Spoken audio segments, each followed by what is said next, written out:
जिस शख्स का भी डीएनए टेस्ट मकसूद हो उसके सर के बाल, खून, हड्डी या गोश्त का टुकड़ा नमूने के तौर पर लिया जाता है। फिर इंसानी खुलिये में से डीएनए अलग किया जाता है। डीएनए के ऊपर लीगल पॉइंट ऑफ व्यू के लिए हमारे साथ स्टूडियो में मौजूद हैं जनाब ऐश बहादुर राना साहब। आप एडवोकेट सुप्रीम कोर्ट हैं, एक्स बैंकिंग कोर्ट के जज हैं और फौजदारी कवानीन के माहिर हैं। हम आपसे जानेंगे कि पाकिस्तान के अंदर डीएनए को एविडेंस के तौर पर क्या अहमियत हासिल है।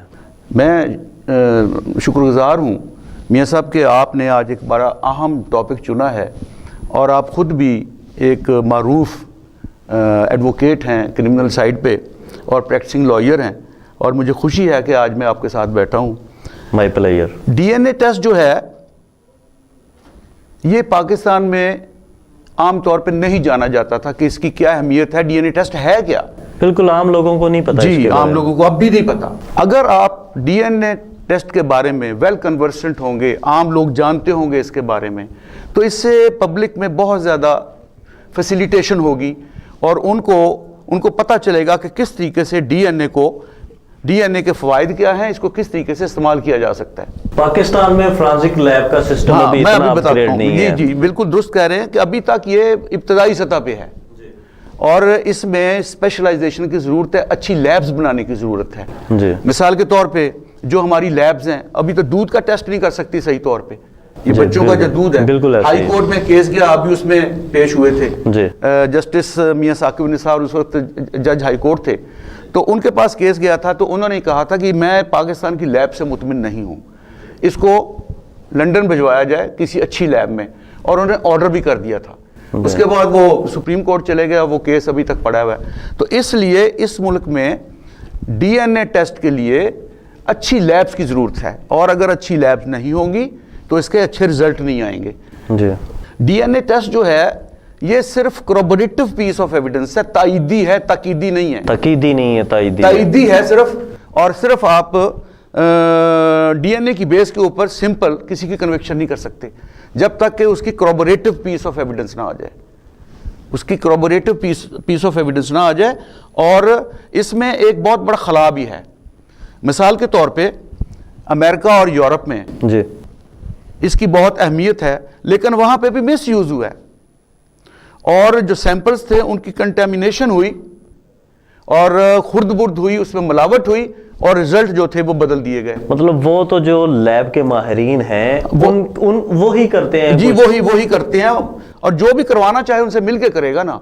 तो इसके लिए इसकी प्रिजर्वेशन जो है ये बहुत ज़रूरी है कि कहीं सही जगह पे इसकी प्रिजर्वेशन हो और उसमें कंटेमिनेशन का कोई किसी किस्म का शक ना रहे। जैसे मिसाल के तौर पे ज़ैनब केस, इसमें इन्होंने उसको करवाया है, लैब से करवाई है इसकी डीएनए जी, लेकिन बहुत सारे शकूक व शबात जाहिर किए जा रहे हैं जी। वो भी आ रहा है सोशल मीडिया पे भी इशू चल रहा है, बिल्कुल चल रहा है। और लोग ये कह रहे हैं, माहिरीन ये कह रहे हैं कि इसको अच्छी लैब में भेजा जाए, इसका अच्छा रिजल्ट आ सके और सही सूरत हाल वेरीफाई हो सके, आया कि जो इल्जाम गवर्नमेंट के ऊपर लग रहा है वो सही है या गलत है। उसके लिए अच्छी लैब में भिजवाना उसका तरीकाकार क्या है, मतलब कि अब वो कैसे चैलेंज किया जा सकता है उसको, या दोबारा से कैसे करवाया जा सकता है? वो तो आपको इसमें जो इन्वेस्टिगेटिंग एजेंसी है उसी को मूव करना पड़ेगा।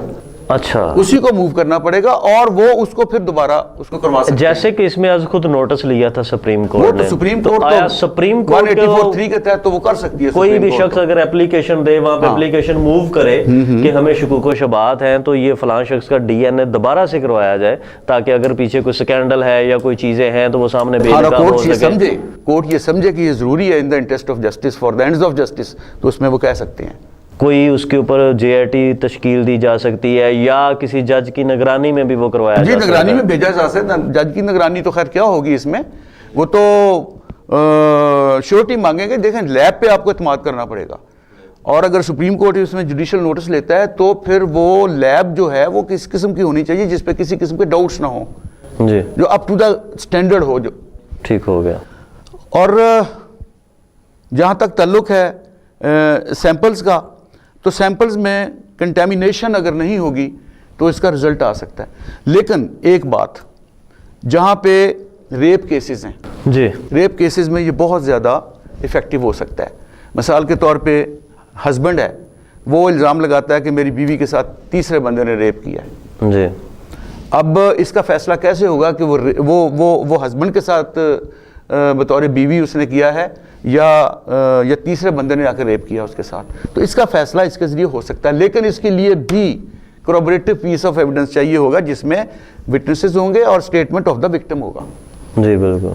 اگر وکٹم کہتی نہیں ہے، رپورٹ آ جاتی ہے، اس کی کوئی ویلیو نہیں ہے۔ تو یہ بھی تو ہے نا کہ وکٹم کی مرضی کے بغیر آپ نہیں کر سکتے، یہ بھی ہے سپریم کورٹ کی اتھارٹی میں پچھلے دنوں پڑھ رہا تھا، بالکل ہے کہ اس کی مرضی کے بغیر، وکٹم کی مرضی کے بغیر ڈی این اے ٹیسٹ نہیں ہو سکتا۔ دس از سیٹلڈ لا۔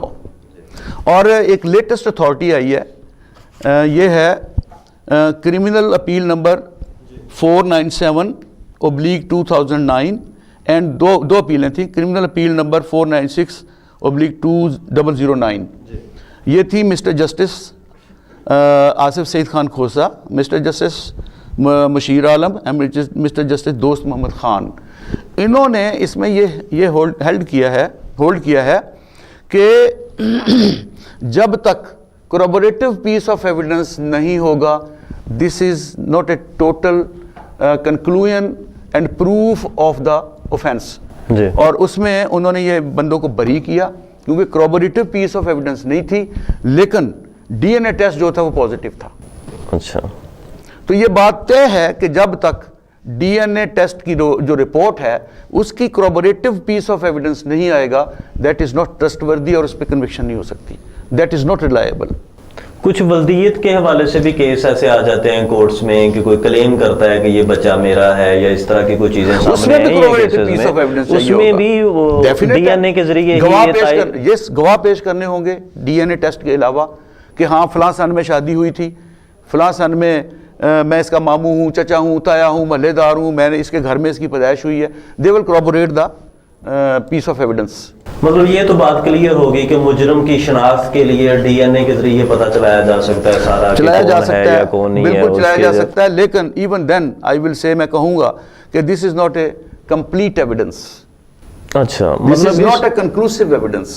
سپورٹنگ میں کچھ ہونا ضروری ہے، سپورٹنگ مثال کے طور پہ دیکھیں، آج سے 8 سال پہلے وہ ڈی این اے کر رہے ہیں تو وہ اس کی جو کریڈیبلٹی ہے وہ شیک ہوتی جائے گی جتنا فاصلہ گزرتا جائے گا۔ ڈی این اے میچ کرنے سے کنوکشن نہیں ہو سکتی، مطلب اس کی سپورٹنگ میں بھی دوسری چیزیں چاہیے، corroborative piece of evidence ہوگی، اقبالی بیان بھی ہے اس کا، لیکن وہ تو عدالت میں جا کے مکر جاتے ہیں لوگ۔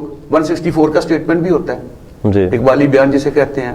اقبالی بیان ہمیشہ روبرو کوٹ ہوتا ہے، پولیس کے سامنے کسی قسم کا اقبالی بیان اس کی کوئی اہمیت نہیں ہے۔ مطلب آپ کہنا یہ چاہ رہے ہیں کہ D N A final evidence نہیں ہے؟ That is not conclusive evidence, that is not final evidence۔